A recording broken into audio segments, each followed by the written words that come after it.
Dear students, question number 23 देखिए आप। भूमि के एक बिंदु से एक 10 मीटर ऊंचे भवन के शिखर का उन्नयन कोण 30 डिग्री है। भूमि के एक बिंदु P भी शायद दिया हुआ है। भूमि के एक बिंदु P से एक 10 मीटर ऊंचे भवन, ये भवन है कोई, यहाँ से लेकर यहाँ तक इसकी ऊंचाई है 10 मीटर, 10 मीटर। 10 मीटर ऊंचे भवन के शिखर का उन्नयन कोण 30 अंश है। ये कोई भवन खड़ा है, BA कोई भवन है, पॉइंट P, जमीन में कोई बिंदु P है, यहाँ से देखा इसके शिखर को, भवन के शिखर को, तो उन्नयन कोण है ड्यूरेशन कितना, 30 अंश है। ठीक है। भवन के शिखर पर एक ध्वज को लहराया गया है।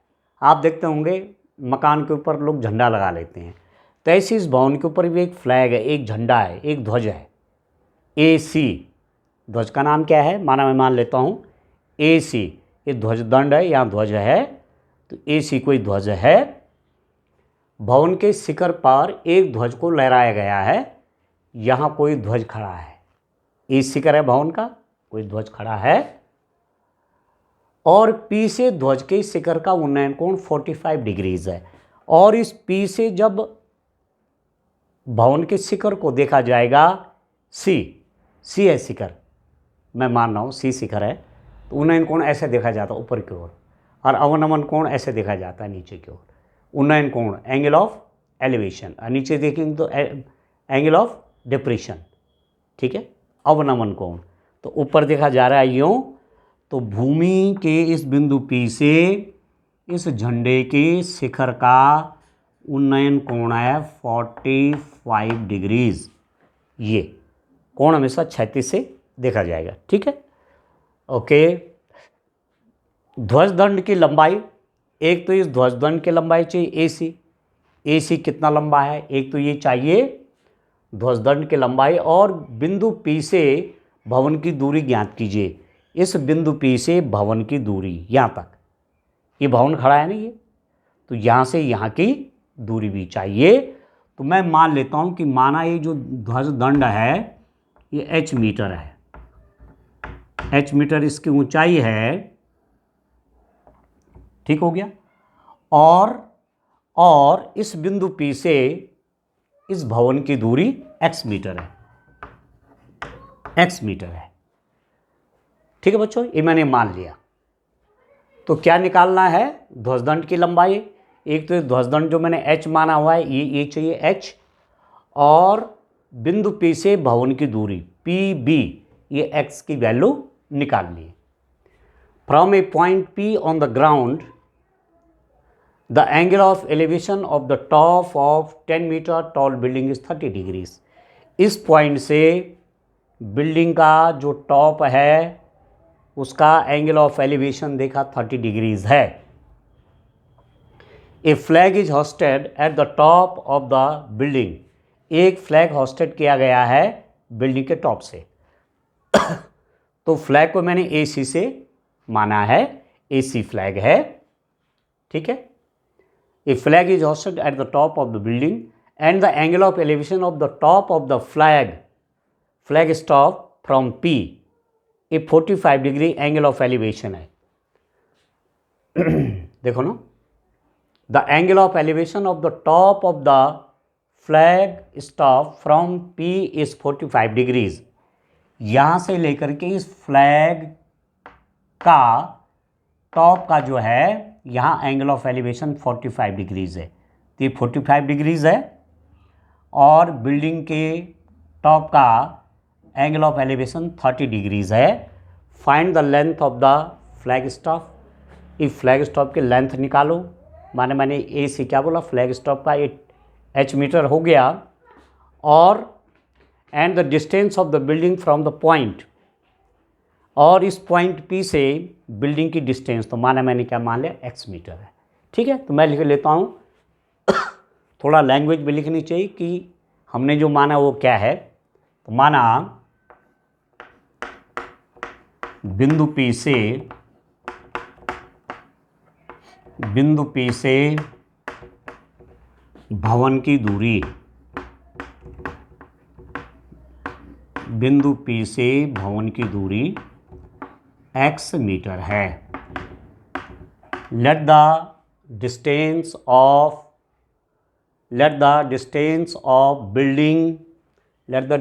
Of building from the point P, this point P is given is x metre, तथा ध्वजदंड फ्लैग स्टॉप, ध्वजदंड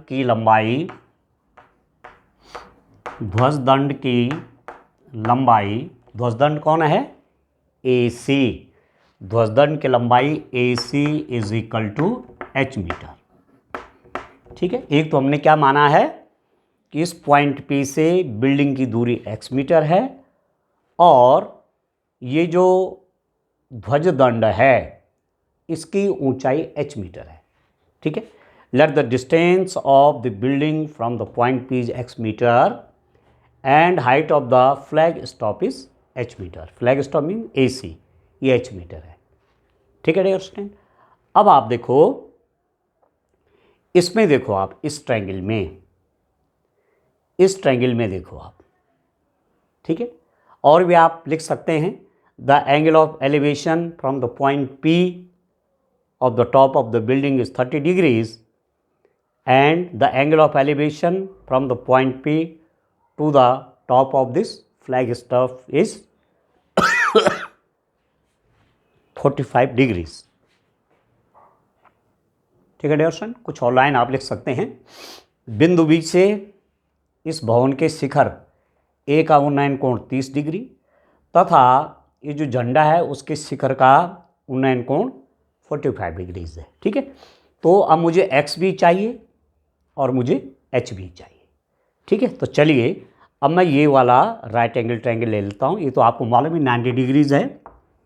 कोई भी भवन, जैसे मैं ज़मीन से खड़ा हूँ तो कितनी डिग्री पे हूँ? 90 डिग्री पे हूँ। ठीक है ना, ऐसे ही ये बिल्डिंग इस हॉरिजॉन्टल से 90 डिग्री एंगल बना रही है यहाँ पर। तो समकोण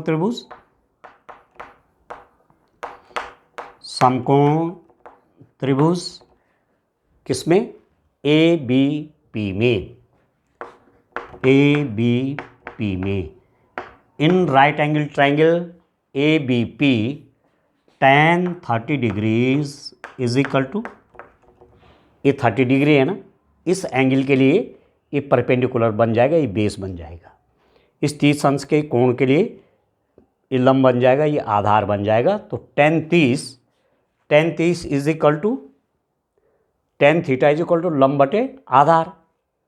ठीक है ना, लंब बटे आधार। लंब कितना है? 10 है।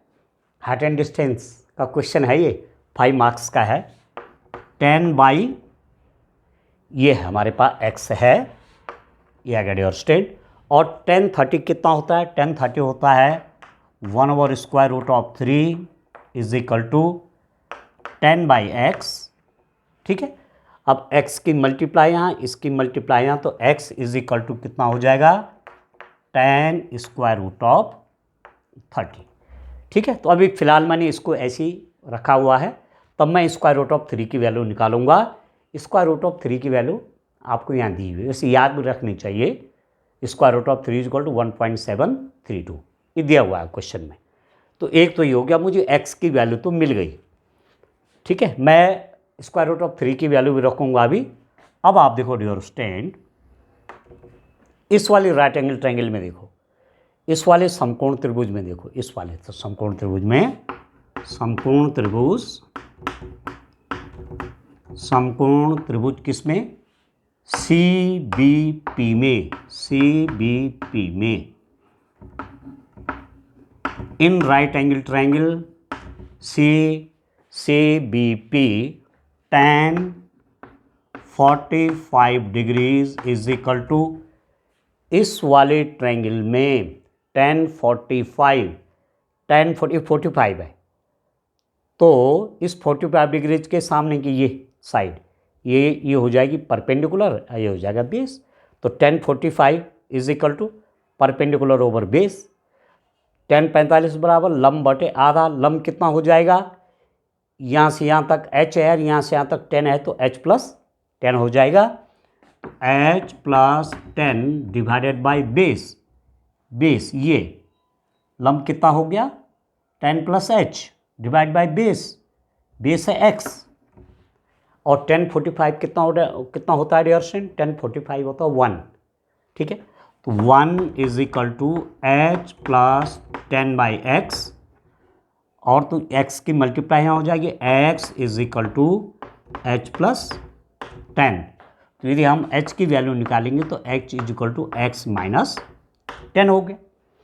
अब इक्वेशन नंबर 1 से मेरे पास, और इसको मैं मान लेता हूँ इक्वेशन नंबर 2, तो इक्वेशन नंबर 1 से मुझे x की वैल्यू मिली हुई है, x is equal to 10 square root of 3, तो यहाँ रख दो x की वैल्यू, तो h कितना हो जाएगा यहाँ पर, h इज इक्वल टू आप रख लीजिए x की जगह पर ऐसा भी लिख सकते हैं कि समीकरण 1 से x is equal to 10 square root of 3 समीकरण नंबर 2 में रखने पर, तो h बराबर x मतलब 10 स्क्वायर रूट ऑफ 3 माइनस 10, ठीक है ना, x कितना 10 स्क्वायर रूट ऑफ 3 माइनस 10, तो h इज इक्वल टू कितना हो गया, यहाँ आप देखिए h is equal to 10 common ले लीजिए, ये हो गया स्क्वायर रूट ऑफ 3 माइनस 1, ठीक है। अब मेरे पास दोनों चीज़ें आ गई, x की वैल्यू भी मुझे मालूम हो गई, x की वैल्यू भी मुझे मालूम हो गई, और मुझे h की वैल्यू भी पता हो गई। तो x इज इक्वल टू कितना है, x is equal to 10 square root of 3, तो x is equal to 10 into square root of 3 कितना है 1.732, याद रख लीजिए 1.732 डियर स्टूडेंट। तो जब 10 से मल्टीप्लाई होगा तो डेसिमल एक डिजिट और आगे खिसक जाएगा, ये हो गया 17.32, तो x की वैल्यू ये आ गई, ठीक हो गया।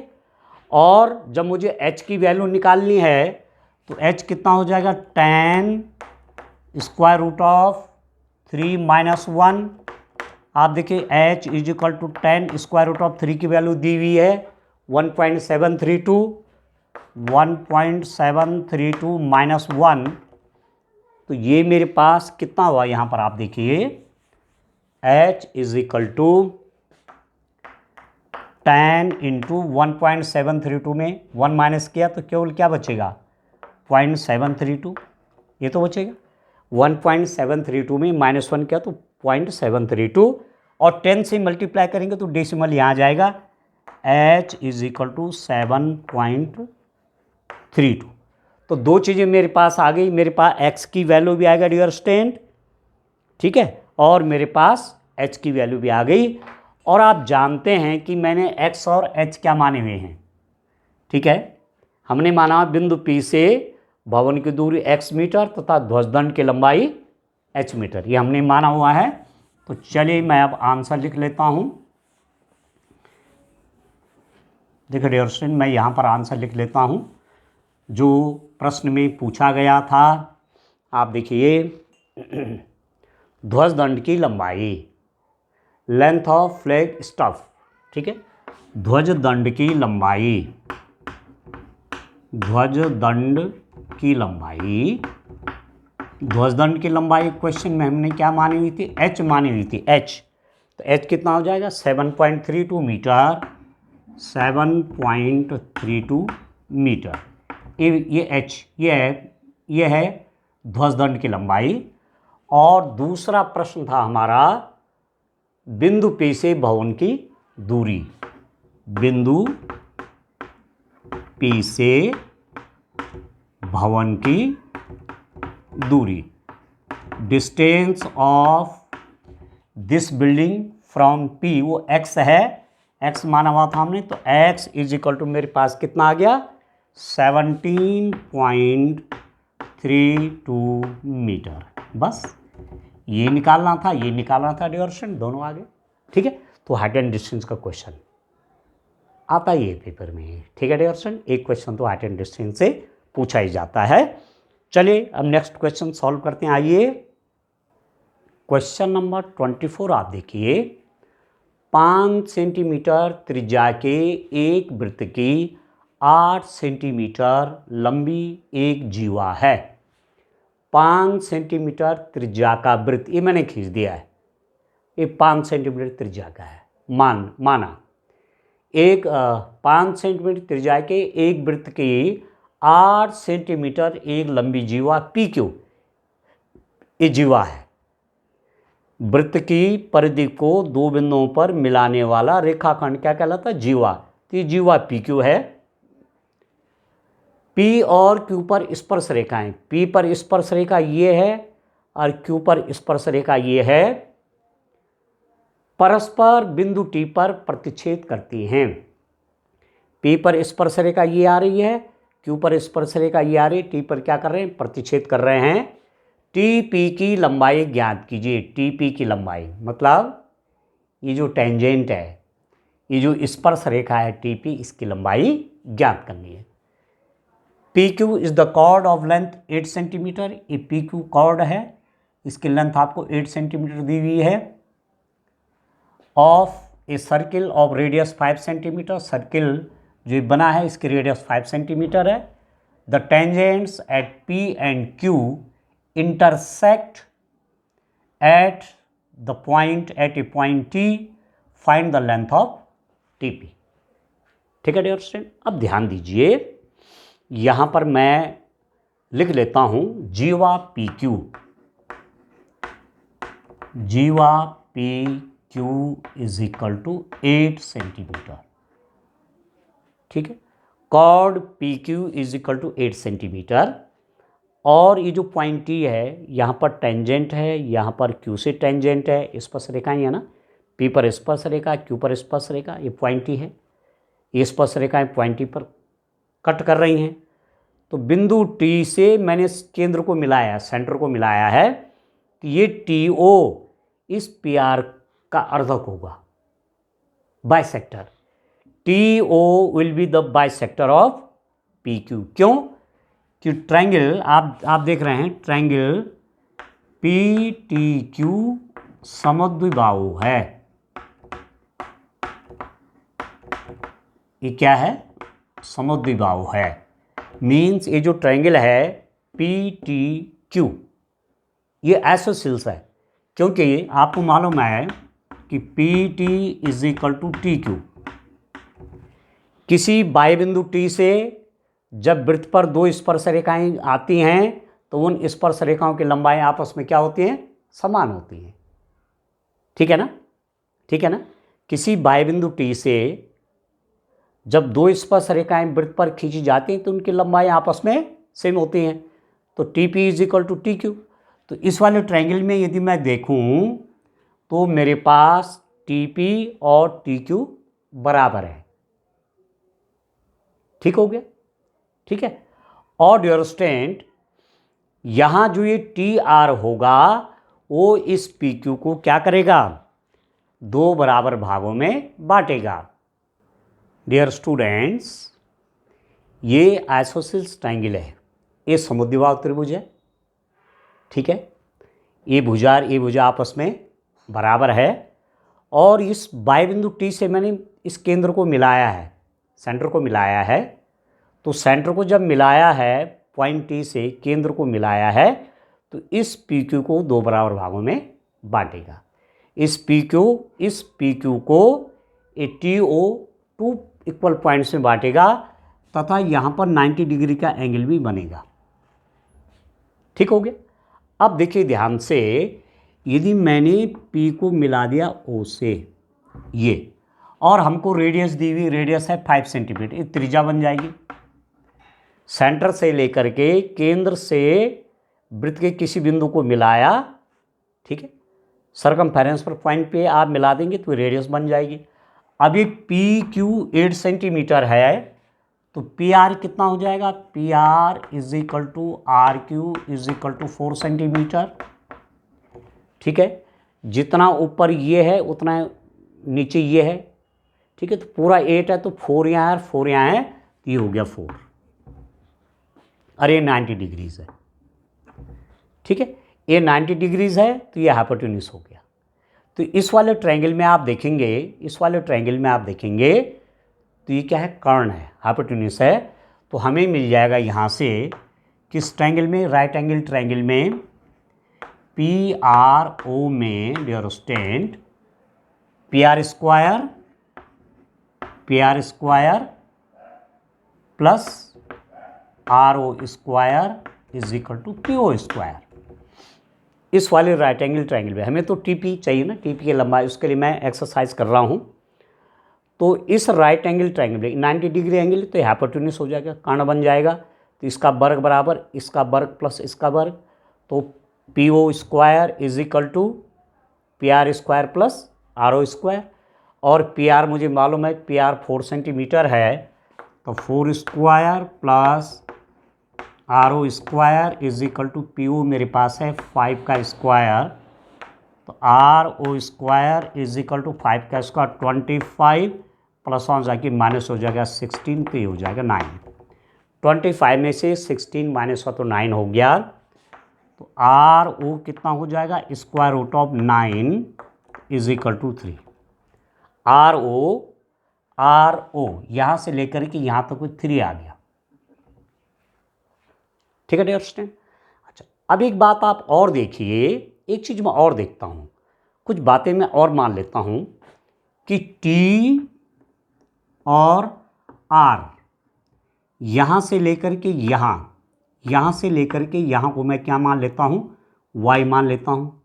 ये डिस्टेंस TRY और TP तो निकालना है, इसको मैं X मान लेता हूँ। ठीक है,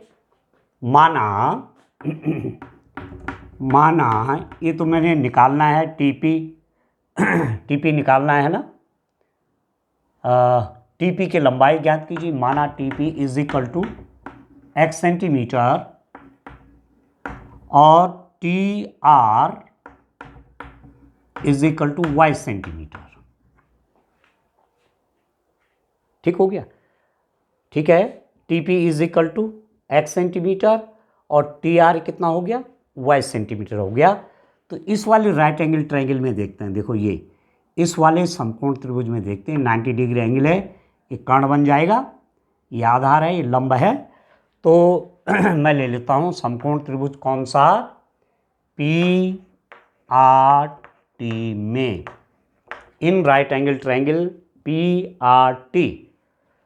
तो ये हाइपोटेन्यूज हो गया, ये हमारा बन गया TP square is equal to PR square plus TR square. तो TP कितना हुआ, TP मैंने X माना हुआ, X स्क्वायर बराबर PR square 4 square plus TR square को मैं Y मान लेता हूँ, Y स्क्वायर हो गया। ठीक है, तो X square is equal to 16 plus Y square. एक इक्वेशन मैं ये मान लेता हूँ डियर स्टूडेंट, इक्वेशन नंबर 1 माना, ये इक्वेशन आ गया। ठीक हो गया। अब बाकी मेरे पास सब कुछ है, हमें मालूम सब कुछ है। अब मैं बाकी कैलकुलेशन के लिए डियर स्टूडेंट इसको मिटा देता हूँ। आप देखिए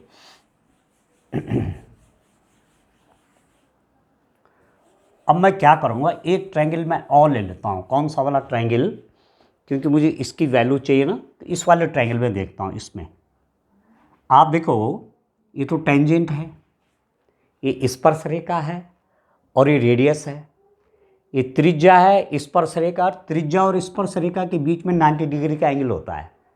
तो जब ये 90 डिग्री एंगल, तो इस वाले ट्रायंगल में ये 90 डिग्री, तो ये क्या बन जाएगा, कर्ण बन जाएगा। ठीक है ना। ट्रायंगल TPR में angle P is equal to 90 degrees. इस वाले ट्रायंगल में ये 90 डिग्रीज, तो ये 90 डिग्रीज तो ये कर्ण बन जाएगा TO square is equal to this square plus this square. TO square is equal to OP square plus PT square. अब देखो TO कितना हुआ, यहाँ से लेकर यहाँ तक तो Y है, ये तो Y है। और यहाँ से लेकर यहाँ तक ये 3 है 3, तो ये कितना हो जाएगा y+3। ठीक है, तो इसको लिख देता हूँ मैं y+3 square is equal to OP square कितना है, ये 5 का स्क्वायर है प्लस x स्क्वायर।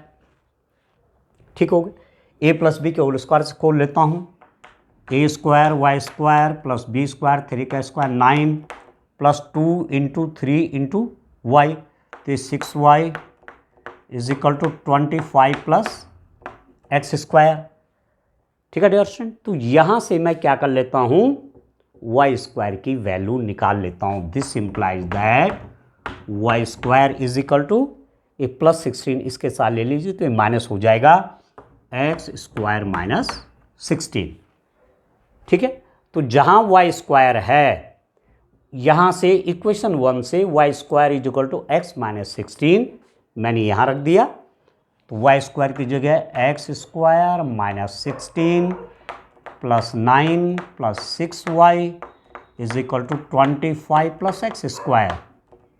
आप देखो, देखिए डियर स्टूडेंट, क्या आपको मिलेगा, जो आपका ऐसी वाली वैल्यूज, कैसी वाली, जो कांस्टेंट है उनको राइट हैंड साइड में ले लीजिए। पहले मैं थोड़ा इसको सॉल्व कर लेता हूँ।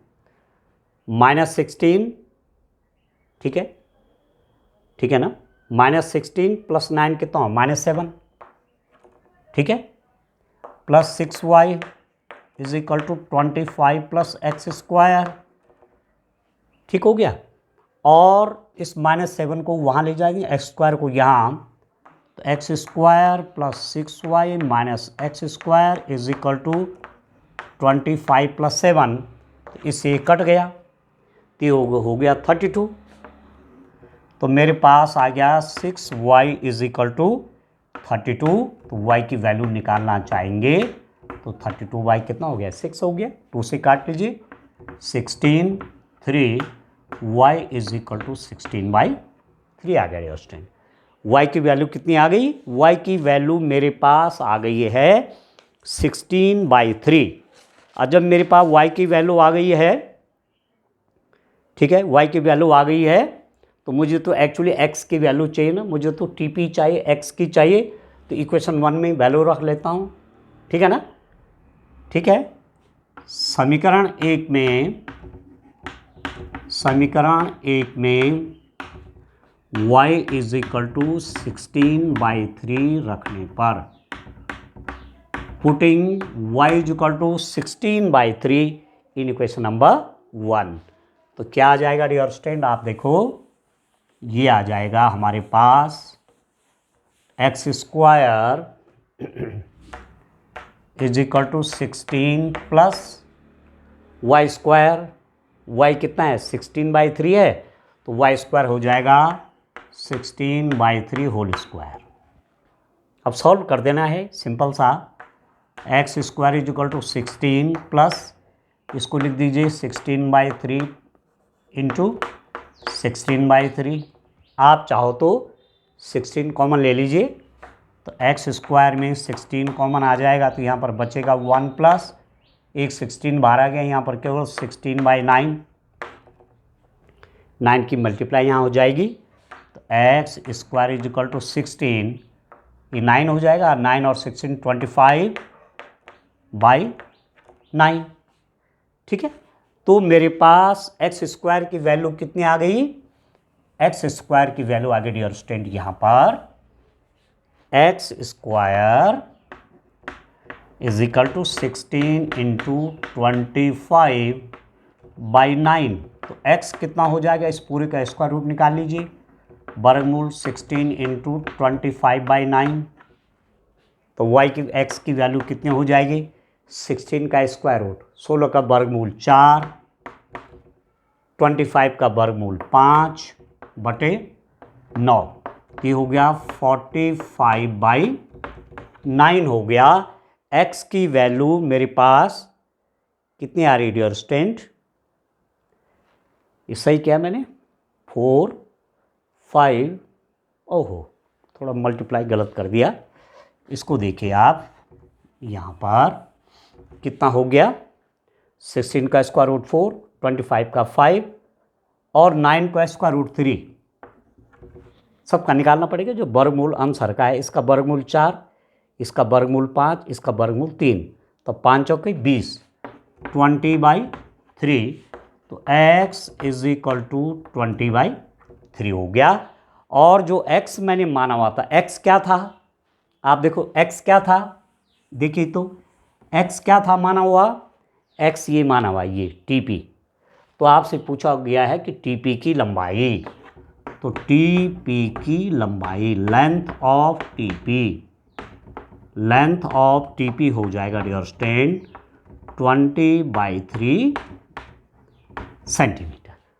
ठीक है, चलिए नेक्स्ट क्वेश्चन सॉल्व करते हैं। आइए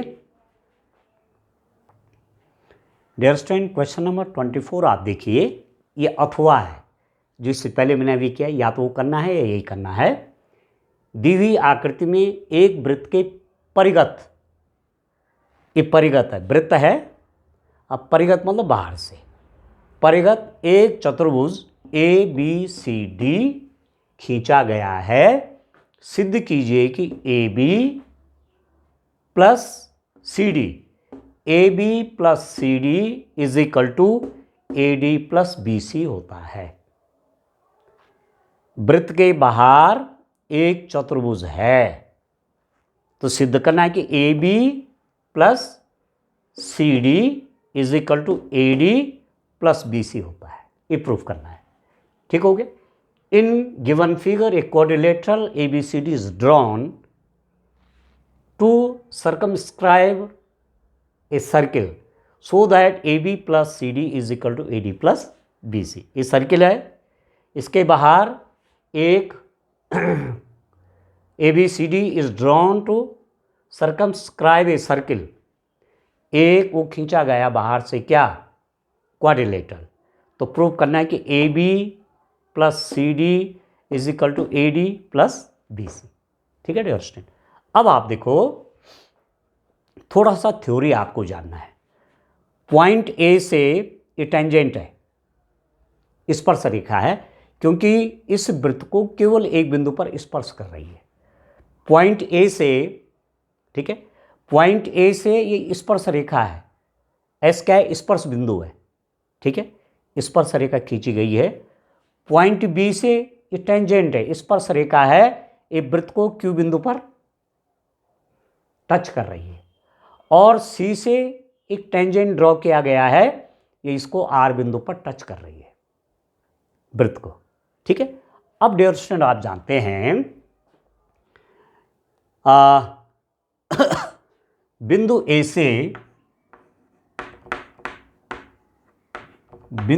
से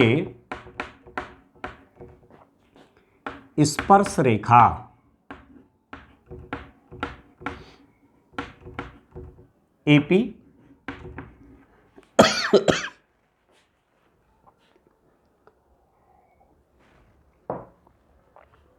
और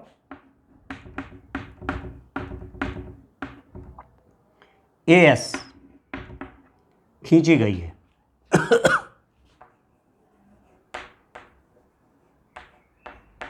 अब ध्यान दीजिए, इस पॉइंट A से देखो डियर स्टूडेंट, पॉइंट A से आप देखो ना, ये AB जो है इस सर्कल को यहां पर टच कर रहा है, तो ये टेंजेंट हुआ कि नहीं हुआ। AD इस सर्कल को यहां पर टच कर रहा है, तो ये टेंजेंट हुआ कि नहीं हुआ, एक बिंदु पे टच कर रहा है ना। BC इस सर्कल को Q बिंदु पर टच कर रहा है, तो टेंजेंट है ना।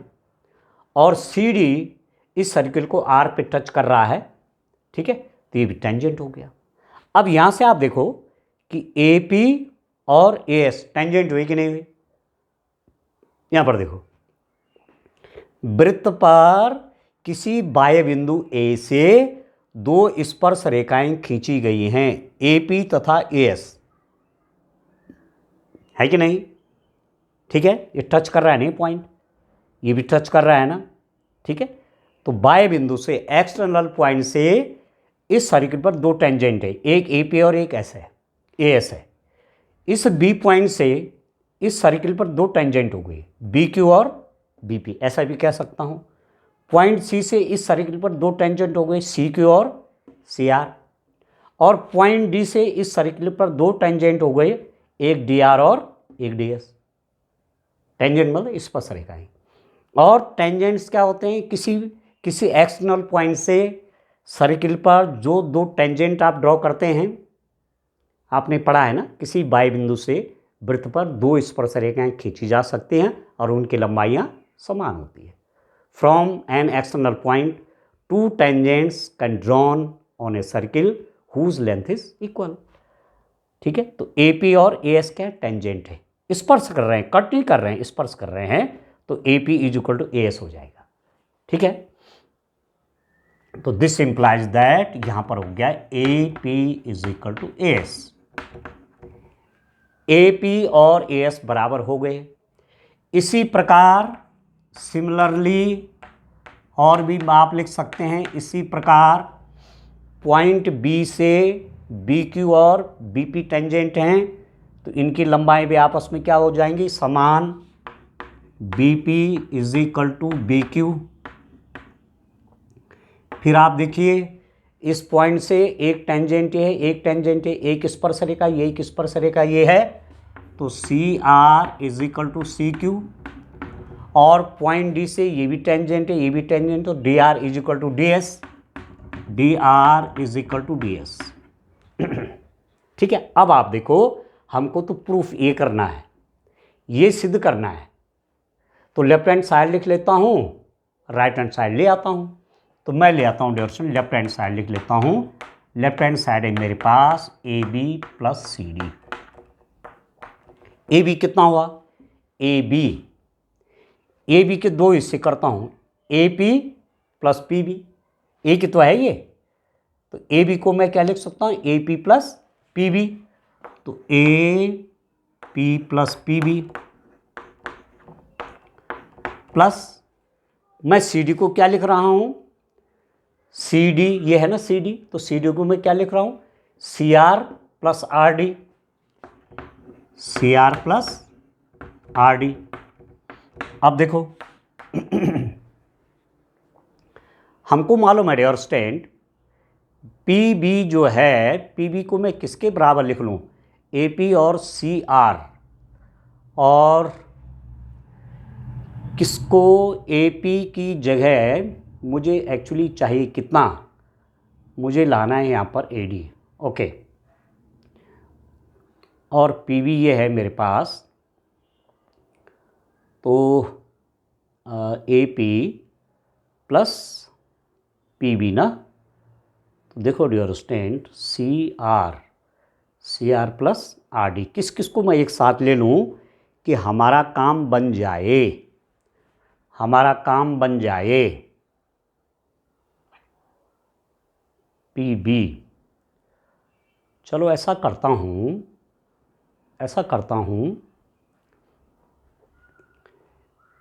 AP की जगह AS लिख लेता हूँ। क्यों, AP की जगह पहले मैं क्या कर लेता हूँ, मैं CR और नहीं, इसको लिया ना मैंने, CD, तो CR प्लस DR है ना मेरे पास, और मैंने ये लिख दिया, तो AP के साथ यदि मैंने AS लिख दिया, तो और CR मेरे पास कहाँ है, CR यहाँ है, और RD कहाँ है, RD यहाँ है। ठीक है, ठीक है, तो मैं किस किस को एक साथ लिखता हूँ, इसको और इसको। देखिए ध्यान से हैं, AP प्लस CR प्लस, अब कौन बचा मेरे पास, बच गया PB sorry, PB plus RD, PB plus RD, AP plus CR। AP को मैं क्या लिख रहा हूं, AP को मैं AS लिख सकता हूं, यहां पर मैंने लिखा हुआ है AP is equal to AS, तो AP की जगह मैंने AS रख दिया, AS प्लस CR क्या हुआ आप देखो, सी आर मुझे कहाँ कहाँ से मिलेगा, देखिए ये यार डियर स्टूडेंट मैं ऐसा करता हूँ, इसको और इसको लिखता हूँ एक साथ। एक मिनट है, फिर से देखो आप, मुझे जोड़े बनाने प्रूफ करने के लिए मुझे ग्रुप बनाने पड़ेंगे ना, तो मैं इसको और इसको एक साथ लिख रहा हूँ, A P plus R D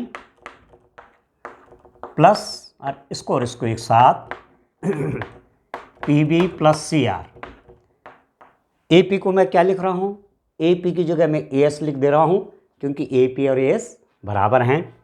तो A S plus R D और एस डी बराबर हैं। आर डी कहाँ पर है, R D is equal to D S, R D is equal to D S, ये और ये आपस में बराबर है। तो मैं आर डी की जगह डी एस लिख देता हूँ, प्लस पी बी की जगह क्या लिख दूंगा, पी बी की जगह P B is equal to B Q है, ठीक है ना, P B is equal to B Q है।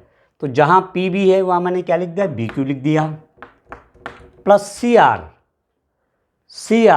की जगह मैं सी क्यू लिख देता हूँ, C R is equal to C Q, ठीक है डियर स्टूडेंट। अब देखो ध्यान से, A S plus D S कितना हुआ, A S plus D S, देखो A S plus D S, A S plus D S, इतना प्लस इतना, तो ए डी हो जाएगा, ये हो जाएगा A D plus B Q plus C Q, B Q plus C Q, तो पूरा कितना हो जाएगा, बी सी हो जाएगा, ठीक है। तो आई थिंक ये तो प्रूफ करना था, ये तो लाना था। A B plus C D is equal to क्या आ गया, A D plus B C, तो मेरे पास रिजल्ट आ गया कि A B plus C D is equal to A D plus, आप देखो A B plus C D is equal to, A B है स्टूडेंट है, A B plus C D को मैंने सॉल्व किया, मेरे पास क्या आया कि A D plus B C, ये आ गया, A B plus C D is equal to A D plus B C, यही प्रूव करना था, तो यहाँ लिख दिया मैंने प्रूव्ड, हैंस प्रूव्ड, ठीक है। चलिए नेक्स्ट क्वेश्चन सॉल्व करते हैं, आइए डियर स्टूडेंट, क्वेश्चन नंबर 25 देखिए डियर स्टूडेंट, ए मीटर और बी मीटर ऊंचाई को दो खंभे परस्पर पी मीटर दूरी पर हैं। ए मीटर तथा बी मीटर ऊंचाई के दो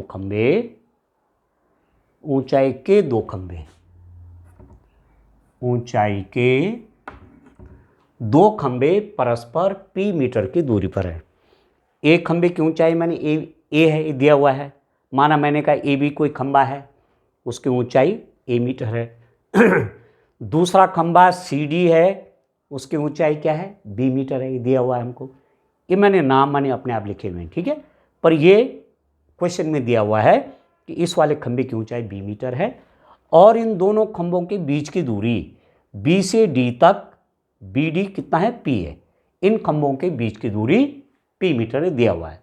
सिद्ध कीजिए कि प्रत्येक खंभे के शिखर को दूसरे खंभे के पाद से जोड़ने पर, प्रत्येक खंभे के शिखर से दूसरा खंभे का पाद, इसका पाद है ना फुट, तो इस शीर्ष से इसको जोड़ना है, इस खंभे के शिखर से दूसरे खंभे के पाद को, फुट को जोड़ना है, और इस खंभे के शिखर से दूसरे खंभे को, ये पहले वाले खंभे के पाद को जोड़ना है।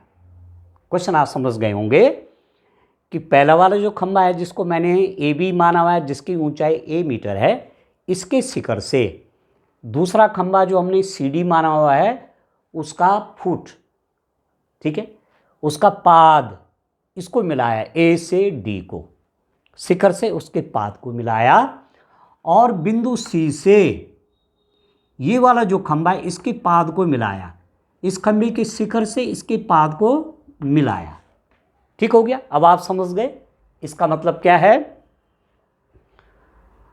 सिद्ध कीजिए कि प्रत्येक खंभे के शिखर को दूसरे खंभे के पाद से जोड़ने पर, पहले खंभे के शिखर से दूसरे खंभे के पाद को और दूसरे खंभे के शिखर को पहले खंभे के शिखर के पाद से जोड़ने वाली रेखाओं का प्रतिच्छेद।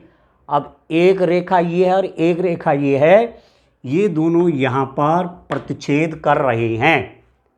ठीक है, तो मैं इसको O मान लेता हूँ, ये और ये एक दूसरे को ऊपर प्रतिच्छेद कर रहे हैं, और इसको मैं E मान लेता हूँ, E, ये E हो गया। ठीक है। जोड़ने वाले रेखाओं के प्रतिच्छेद बिंदु की ऊंचाई।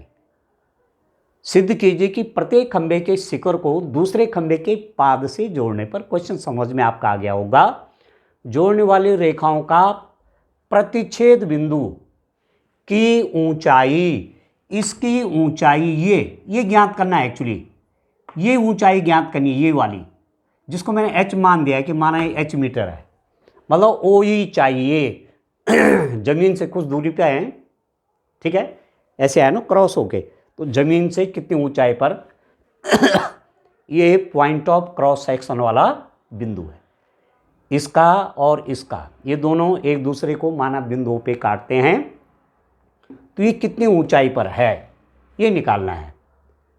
पास से जोड़ने वाले रेखाओं के प्रतिच्छेदन बिंदु, ये है प्रतिच्छेदन बिंदु की ऊंचाई AB/A+B है। ये ऊंचाई हमको दिखाना है कि AB/A+B है, ये प्रूफ करना है।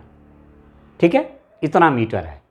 Two poles of, one pole is this, another pole is this, two poles of height A metre, this pole has the height A metre and this pole has the height B meter, are P meters apart. This pole and this pole is P meter apart. एक दूसरे से P metre distance पे हैं। Prove that the height of the point of intersection, point of intersection उसके height चाहिए, intersection of the line joining the top of each pole to the foot of opposite pole, इसके top से दूसरे opposite pole का foot को जोड़ना है यहां से, और इसको यहां जोड़ना है, और इसके आपको हाइट निकालनी है। यह है क्वेश्चन। ठीक है, तो चलो इसको अब सॉल्व करते हैं डियर स्टूडेंट। ठीक है, मैं इसका सॉल्यूशन करता हूं, ध्यान से इस क्वेश्चन को आप समझे। देखिए, माना AB पोल, AB खंभे, AB खंभा की ऊंचाई, ठीक है, माना मैंने किसके लिए कर रहा हूं, AB के लिए, बाकी A मीटर आपको दिया हुआ है। AB खंभे की ऊंचाई A मीटर, व दूसरा खंभा कौन सा है, CD, ये वाला CD खंभे की ऊंचाई, CD खंभे की ऊंचाई कितना है डियर स्टूडेंट, ये दिया हुआ है B मीटर है। ठीक है, अब दूसरी चीज मैं क्या कह रहा हूं कि माना, चलो माना मैंने शुरू में लिख दिया। ठीक है, अब खंभों के शीर्षों से, खंभों के शीर्षों से दूसरे खंभों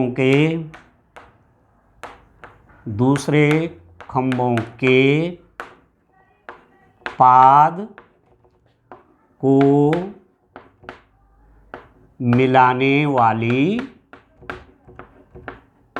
रेखाएं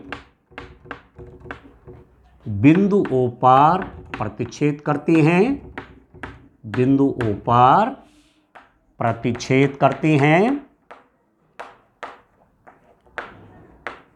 हैं और माना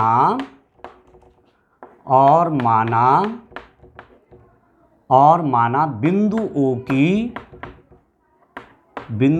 की ऊंचाई बिंदु O की ऊंचाई OE बराबर h मीटर है, ये मैंने मान दिया।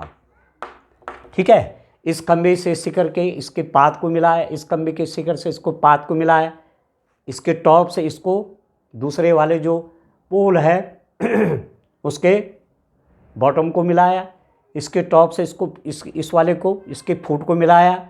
ये दोनों जो लाइन का इंटरसेक्शन वो पॉइंट ओ पर इंटरसेक्ट कर रहे हैं, तो ये पॉइंट वो कितनी ऊंचाई पर है, तो मैंने कह दिया ओ ई माना एच मीटर ऊंचाई पे। यहाँ तक ठीक हो गया। और भी चीज़ें मैं मान रहा हूँ, और भी मैं क्या मान रहा हूँ कि B E is equal to X, तथा जब बी डी इन दोनों खंभों के बीच की दूरी P है और मैंने बी ई एक्स मान दिया, तो ई डी कितना हो जाएगा, यहाँ से यहाँ तक P है, ये मैंने x मान दिया, तो ये हो जाएगा P माइनस एक्स। तो E D is equal to P minus X. ठीक है, इतनी लैंग्वेज मैंने यहाँ लिख दिया। 5 मार्क्स का क्वेश्चन है ये। अब मुझे कैलकुलेशन करनी है डियर स्टूडेंट, तो मैं इसको मिटा देता हूँ। आप समझ गए कि मैंने ये सब क्यों लिखा, क्योंकि लिखना इसलिए ज़रूरी होता है कि पूरी बात, तभी तो क्वेश्चन ठीक से समझ में आएगा कि आप करना क्या चाह रहे हैं। ठीक है ना, इसलिए मैंने क्या क्या माना हुआ है वो मैंने सब लिख दिया डियर स्टूडेंट। अब आप देखो, अब मैं इस क्वेश्चन को आगे सॉल्व करता हूँ। ठीक है, अब देखो, मैं समरूप त्रिभुज की प्रॉपर्टी लगाऊंगा इस क्वेश्चन को सॉल्व करने के लिए। सिमिलैरिटी ऑफ टू ट्रायंगल्स, दो त्रिभुजों की समरूपता, वो जो गुण है ना, उसको मैं यूज करूंगा। तो पहले मैं इस वाले ट्रायंगल को दिखाऊंगा, ध्यान से देखना मैं कौन कौन ट्रायंगल ले रहा हूं। ये वाला ट्रायंगल, ये राइट एंगल ट्रायंगल है, ये 90 अंश का कोण है ना, खंबा खड़ा है जमीन से सीधा खड़ा है तो 90 डिग्री एंगल है, और ये भी खंबा जमीन से सीधा खड़ा है तो ये भी 90 डिग्री एंगल है। ठीक है, तो पहले मैं कौन सा त्रिभुज ले रहा हूँ, ये समकोण त्रिभुज बन रहे हैं, ये समकोण त्रिभुज बन रहा है ए बी डी, एक समकोण त्रिभुज है A B D is a right angle triangle, और दूसरा राइट एंगल ट्रायंगल में इसको ले रहा हूँ कौन सा, ओ ई डी। दूसरा राइट एंगल ट्रायंगल कौन सा है डियर स्टूडेंट, ओ ई डी, ये भी राइट एंगल है। यहाँ से मैंने लंब डाला क्योंकि मुझे ऊंचाई चाहिए इस बिंदु ओ की, तो बिंदु की ऊंचाई मतलब यहाँ से परपेंडिकुलर डालना पड़ेगा, तो ये भी 90 डिग्री है। तो ट्रायंगल, अब मैं इसको सॉल्यूशन दे रहा हूँ, triangle A B P right angle triangle. ठीक है, और क्लियर लिख देता हूँ, राइट एंगल ट्रायंगल समकोण त्रिभुज, समकोण त्रिभुज कौन सा, ए बी डी व समकोण त्रिभुज दूसरा कौन सा, ओ ई डी समरूप है। अब ध्यान दीजिए, समरूप है। Triangle A B D and triangle O E D are similar. Similar क्यों हुए, सिमिलर इसलिए हुई है कि ये 90 डिग्री एंगल इस ट्रायंगल का है, इस बड़े वाले ट्रायंगल का ये 90 डिग्री एंगल है, और छोटे वाले ट्रायंगल का भी 90 डिग्री एंगल है, तो ये एंगल इसके बराबर है। ठीक है, और ये वाला एंगल दोनों में कॉमन है। आप देखो, ये डी एंगल जो है इस तरफ वाला, ये दोनों में कॉमन है, ये इस ट्रायंगल का भी एंगल है और इस वाले ट्रायंगल का भी एंगल है। ठीक है, तो ये भी इक्वल हो जाएगा। एक तो ये 90 डिग्री इक्वल हैं, और ये दोनों का कॉमन है। तो जब दो ट्रायंगल दो ट्रायंगल में टू एंगल इक्वल हो तो तीसरे अपने आप बराबर हो जाता है, इसका मतलब ये वाला एंगल इसके इक्वल हो गया, तो ये क्या बन गए, समरूप बन गए, सिमिलर ट्रायंगल बन गए। और जब दो त्रिभुज समरूप हो जाते हैं, ठीक है, तो उनकी करेस्पॉन्डिंग साइड्स में सेम रेशियो होता है। ठीक है, उनकी संगत भुजाओं में समान अनुपात होता है। ठीक है, तो इसका मतलब ये मैं हाइट ले रहा हूं ए बी बाई हाइट किसका, इस बड़े वाले ट्रायंगल का, तो उसके हाइट इस छोटे वाले ट्रायंगल से लेना पड़ेगा, इसकी हाइट है h। ठीक है, A B by O E is equal to, dear student, अब मैं ले रहा हूं बेस, इसका बेस बी डी बड़े वाले का, बड़े वाले का base B D divided by इस छोटे वाले ट्रायंगल का बेस, छोटे वाले ट्रायंगल का बेस क्या है, ई डी। ठीक है, समझ में आ गया। ऊंचाई, इस त्रिभुज की ऊंचाई और इस त्रिभुज की ऊंचाई का अनुपात बराबर इस त्रिभुज का आधार और इस छोटे वाले त्रिभुज के आधार का अनुपात समान होगा डियर स्टूडेंट, क्योंकि समरूप है, सिमिलर ट्रायंगल है। तो ए बी कितना है, ये तो हमारे पास ए दिया हुआ क्वेश्चन में, ए बाई ओ ई कितना है, ओ ई यही तो ज्ञात करना है, ये ऊंचाई ओ ई, एच ये एच है, H is equal to B D कितना है, बी डी, बी डी इन दोनों खंभों के बीच की दूरी वो पी मीटर है, पी बटे ई डी, ई डी कितना है, ई डी ये है P minus X, B E मैंने एक्स माना हुआ है, ये पूरा पी है तो ये कितना बच गया, पी माइनस एक्स हो गया dear student, P minus X हो गया।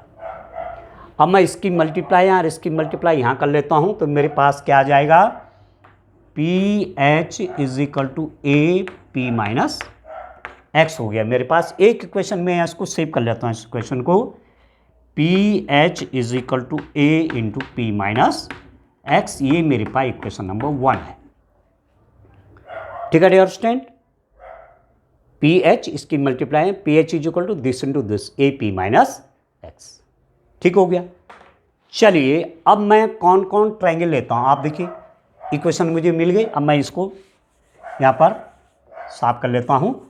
दूसरे और ट्रायंगल भी है, एक पेयर और बन रहा है, आप देखिए डियर स्टूडेंट, एक इक्वेशन तो बन गई, इक्वेशन नंबर 1 कैसे लिया था मैंने, A by H is equal to P by P minus x.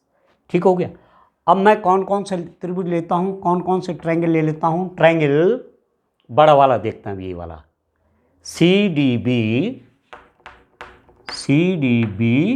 व ट्रायंगल सी डी बी व ट्रायंगल ओ ई बी क्या है, समरूप है, सिमिलर हैं ये, triangle C D B and triangle O E B are similar. अभी similar क्यों हैं, सिमिलर इसलिए हो गई, एक तो ये राइट एंगल है, ये वाला देखो ना, ये वाला ट्रायंगल ये 90 अंश का है ये कोण, और इस वाले ट्रायंगल में ये एंगल भी 90 डिग्रीज है, क्योंकि तो ऊंचाई है और एक खंबा खड़ा है जमीन में, तो ये एंगल और एंगल 90 डिग्रीज हो गए।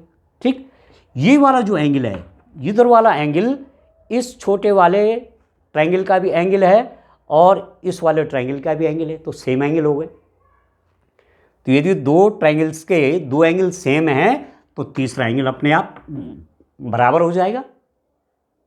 तो इस राइट एंगल ट्रायंगल में और इस राइट एंगल ट्रायंगल में एक ट्रायंगल के 3 एंगल्स दूसरे ट्रायंगल के 3 करस्पॉन्डिंग एंगल के बराबर हो गए।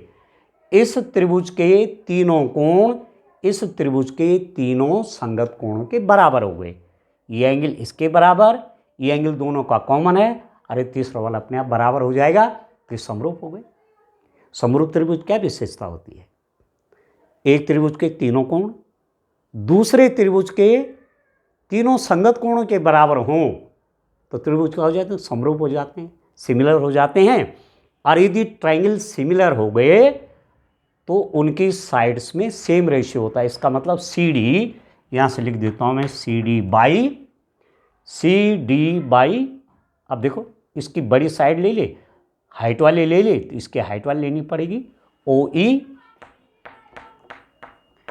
इज इक्वल टू ये साइड, अब मैं बेस ले रहा हूँ, इस बड़े वाले ट्रायंगल का क्या ले रहा हूँ, बेस ले रहा हूँ, बी डी बाई, अभी छोटे वाले ट्रायंगल का बेस बी ई। ठीक है डियर स्टूडेंट, अब सी डी कितना है, सी डी मेरे पास है बी बाई ओ ई, ये दिया हुआ है हाइट, तो मैंने माना हुआ है एच, एच बराबर बी डी मेरे पास पी है, P by B E, B E ये हमने एक्स माना हुआ, देखो ये हो गया एक्स, तो इसकी मल्टीप्लाई यहाँ, तो मेरे पास हो गया पी एच या मैं लिख सकता हूं B X is equal to P H, B X is equal to P H. तो दूसरी इक्वेशन हो गई B X is equal to P H, equation number 2। अब मैं क्या करूंगा, इक्वेशन 2 में एक्स का मान निकालूंगा। एक्स का मान निकालूंगा तो पी एच बाई बी हो जाएगा ये, ठीक है ना। तो समीकरण 2 से मैं डियर स्टूडेंट एक्स का मान निकाल लेता हूं। समीकरण 2 से क्या हो जाएगा, X is equal to P H by B, P H by B का मान समीकरण 1 में रखने पर,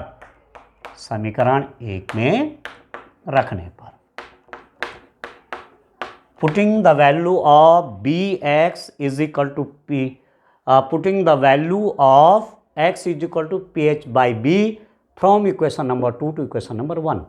इस समीकरण से x का मान निकाल करके x बराबर पी एच बाई बी समीकरण नंबर 1 में रखने पर क्या हो जाएगा, P H is equal to, अब इसको पहले मैं ऐसा लिख देता हूँ, ए का मल्टीप्लाई अंदर ए पी माइनस इसका मल्टीप्लाई अंदर ए एक्स, तो पी एच बराबर A P minus A into X का मान लिख लेता हूँ dear student, P H by B, ठीक है।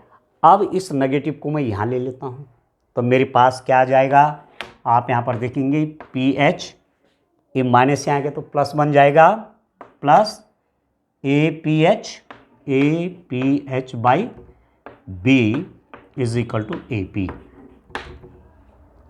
ठीक है डियर स्टूडेंट। अब क्या करेंगे, इसकी मल्टीप्लाई यहाँ हो जाएगी, इसकी गुणा यहाँ हो जाएगी, तो P B H plus A P H by B is equal to A P, इसकी मल्टीप्लाई यहाँ P H B plus A P H divide by B is equal to A, इसकी मल्टीप्लाई यहाँ कर लीजिए, तो आपको क्या मिलेगा डियर स्टूडेंट, यहाँ पर सॉल्व कर रहा हूँ मैं, सिंपल कैलकुलेशन है, सॉल्व कर दे रहा हूँ, तो कितना होगा ये, इसकी मल्टीप्लाई इसके साथ P B H plus A P H is equal to A B P, ठीक है डियर स्टूडेंट।